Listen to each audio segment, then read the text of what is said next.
তো গাইস এখানে কিন্তু প্রথম রাউন্ড শুরু হয়ে যায়। আমি এখান থেকে দৌড়ে যে ওকে খুঁজতেছিলাম, এখানে দেখছি ও আমার গাইড ফাইট করছে। তো আমি ওর কাছে একটা শট মারে কিন্তু মরে নাই।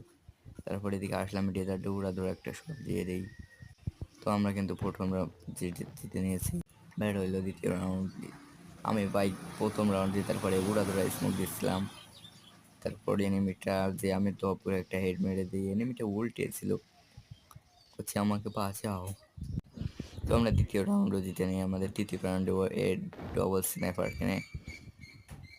তো আমি স্নাইপার ভালো চালাতে পারি, আপনার ভিডিও দেখলেই বুঝতে পারবেন। দেখুন, ও একটা আমার লাগিয়ে দিয়েছিল, কিন্তু দ্বিতীয়টা মারতে পারে নাই ও। তো আমরা পরপর 3 রাউন্ড জিতে নিয়েছি। দেখা যাক, এই দেখুন আমরা আবারও যাচ্ছি। এনিমিকে ট্যাব মানে ওকে ওখান থেকে লাভ দেওয়া দেয়নি। তো এরপর আমি মার খেয়েছিলাম।